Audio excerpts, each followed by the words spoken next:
Batman is easily one of the greatest superheroes of all time. He's one of the most popular superheroes up there with Spider-Man and Superman, and he's one of my personal favorites. He can range from dark, fantastical, realistic, and I'm one of the people who doesn't mind when he gets a little silly. But what's the most iconic part of Batman? You could say it's his rogues gallery, his main villain being the Joker, Gotham City, his famous no-kill rule which many people ignore, the Batmobile, or probably his suit. His suit is one of the most iconic and well-designed superhero costumes of all time, and there's been several different variations of his classic suit throughout the years, especially in live action. So today I want to look at how well the Batman suit was translated to live action in all of the live action movies, to see which one's the most well-designed, accurate, and coolest live action Batman costume. If you like Batman content, like and subscribe, hit the bell notification, and let's look at the two Batman suits used for the 1940s serials. Also, I don't like my videos being too long, so this will be a part 1 of 2. And today we'll be looking at all the suits from the 1940s through the 1990s. I'm including both because they're the first ones to ever be made, they look really similar, and they're of similar quality. Both of these suits are alright. You can tell it's a comic book superhero suit made in the 1940s. The ears are really floppy, a lot of the suit proportions are super weird, and they just look really, really cheap. And even though I'm not against having the shorts on superhero costumes, these are just way too big. These look like granny panties. But I still can't bring myself to hate these, because they tried really hard to be comic accurate. And listen, whenever you're making a comic accurate version of a superhero suit for live action, you still have to make some changes to make it look realistic. Having it be pure cloth just doesn't look right. Though, I still don't hate them, because they have their own charm of being cheap and being the first Batman suits ever made, and I can still appreciate and respect that they tried to stay comic accurate. Now, what if there was a comic accurate Batsuit that was still really cheap, but actually looked good? A lot of you might disagree with me, but I absolutely love the 60s Adam West Batman, and I absolutely love his costume. And yes, I know it's not a serious Batman, and it's not a hyper-realistic suit, and instead of being armory, it's literally made of spandex. The 60s show was meant to be goofy and not meant to be dark and serious like most Batman stories, and it felt like it was trying to adapt or at least make a show based on the Silver Age comics back from when comics were mostly silly. And I just can't help but love this suit. The gray and blue are all perfect, I love the yellow bat symbol, and he has an iconic mask for Batman, and they managed to make an accurate Batman suit that was also uniquely its own. Often in comic books, characters with black suits would have blue be shown on their suits whenever light was bouncing off of it, and characters with blue suits would often have black segments to show where it was cast in shadow, and it felt like they adapted that idea but made part of the mask just black. And then they also gave him little eyebrows and a little outline of the nose, which I don't know why, but it just gives it personality. The costume itself has its own personality, and as soon as you look at it, you can immediately tell what kind of show it's from. Plus, I find the suit to just be better proportioned, more accurate, the colors pop, and it just looks perfect. It looks like they wanted to make a silly suit for a silly show, and they took that 100% seriously. Oh, and also just a quick side note, I really like the Robin suit as well, and I think the Batgirl suit is almost perfect, and I love the glittery purple. It does feel a little weird not having yellow gloves or boots, but I can look past that because of how good this suit looks right next to Adam West's. I've worked for you a long time, and I'm paid less than Robin. Same job, same employer means equal pay for men and women. No time for jokes, Batgirl. And now, we look at the first theatrically released Batman movie, Batman, from 1989, starring Jack Nicholson, Michael Keaton, and directed by Tim Burton. Not only is this one of the best Batman films, but it's one of the most influential films in pop culture history, and many praise it for its dark aesthetic, epic music, and that signature flavor that only Tim Burton could give the series. But now we gotta talk about the costume, the Michael Keaton Batsuit. This suit looks amazing. The suit is cast in all black, and surrounding the bat symbol is a yellow beacon, reminiscent of the bat signal, and the classic comic books. Now that I think about it, is the yellow around the bat symbol just for flair, or is it actually meant to reference the bat signal? That's something I never thought about till now. And the only other yellow part of the suit is the belt. One thing I'm not a huge fan of is the abs on the suit, but they're not overly egregious like in Batman Forever or Batman and Robin. Plus there's no nipples. And the front section is often covered up by the cape anyways. Also, the symbol isn't connected to the chest, but rather the cowl and cape. I'm not sure why this is, but I actually think it looks quite nice. Plus it's probably so the cape won't get in front of the chest and cover up the iconic symbol. Usually Batman suits are either blue and gray or black and gray, but this is one of the times where he just has an all-black suit with yellow highlights. And it honestly looks really good, and I feel like it could only really be done with black. If they tried to do the same thing but with bright blue, it would probably look ugly as hell. We will get to you later. And even though the neck can't really move on this suit, it still looks really good, and honestly it just makes it look a lot more accurate, and this looks like a darker adaptation of the comic books. And even though it's not 100% accurate, which it doesn't have to be, it still looks great. And I honestly don't have too much else to say about Batman Returns and the Flash movie, because I forgot Michael Keaton was in the Flash. I like the Return suit a little bit more because it's basically the same suit, but now the weird abs are replaced with more of an armor design, which I like a lot more. The Flash version is a bit more high-tech, and it looks a little bit more designed, but they still keep it simple. And while others may say it's over-designed, I think it's just fine. And it might be my favorite of these three versions of the suits. I hope no one gets mad at me for saying that. The only thing I liked more about the previous suits, really, was the yellow belt. Now it's just on the symbol. But besides that, all three of these suits, or all three versions of the same suit, look really good, and this is one of the best live-action Batman suits. And these suits are a good example of keeping the same ideas of the original costume, but not being afraid to make minor changes, which can ultimately make the suit more unique, and even look better sometimes. And now we go to Batman Forever. And I know what you're all gonna say, the nipples ruin the suit. Now don't get me wrong, I think the nipples on this suit are disgusting. But really, this just looks like yet another modified version of the Tim Burton suit. It looks like the '89 suit, same with the abs, but for some reason the black is really reflective and the yellow on the symbol is much more of a dark gold or bronze color. And I didn't mind the muscles on the '89 suit because they weren't too pronounced, and they were often covered up by the cape. But it seems like they really want you to look at his chest in this movie.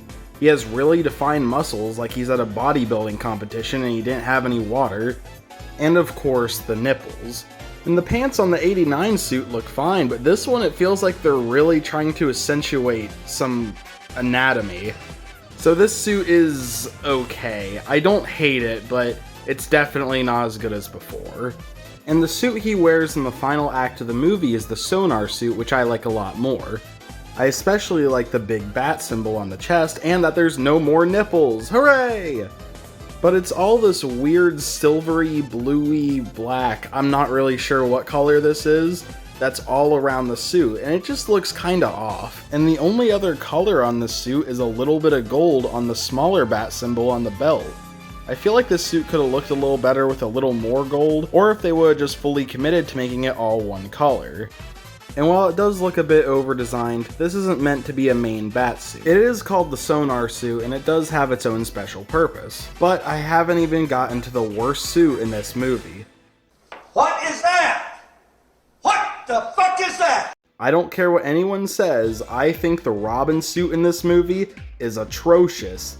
It looks disgusting. And listen, I understand the red shirt and red shorts approach to the Robin suit, as that's what he commonly had, but right here it makes it look like that he has like a green undersuit on with a red one-piece swimsuit on. It looks like some more anatomy is being accentuated.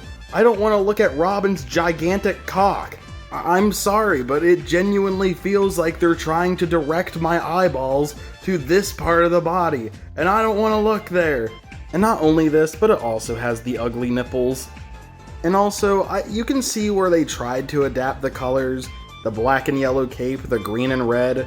But instead of making it a simple bright red and bright green, it's all dark and overly metallic, and it just looks weird.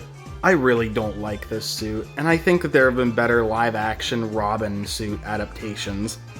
Hell, I like the 60s Robin suit more than this. Hell, even the 40s suit looks better. Or, I don't know, the 40s suit doesn't look that great either, but at least it doesn't have this, or these, or any of this. But hey, the next movie we have to talk about is Batman and Robin, and I honestly think that they made the Robin suit a lot better in this one.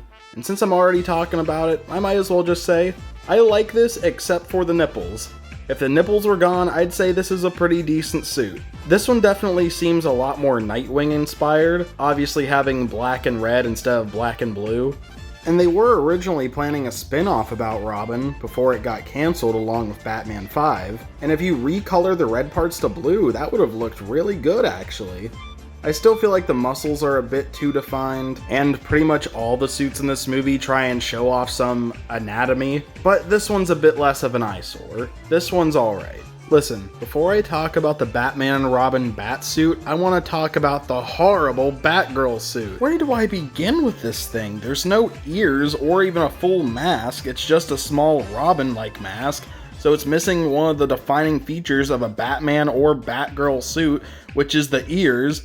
You can barely see the logo because her entire suit is black. This one has the same anatomy problem of pronouncing the ass and titties. Holy act of Congress! And it feels less like an actual Batgirl suit, and instead it feels like a cheap Batgirl costume your slutty girlfriend with an OnlyFans would wear on Halloween. This doesn't feel like a Batgirl suit, this feels like it's a Batgirl suit that would appear in a porno.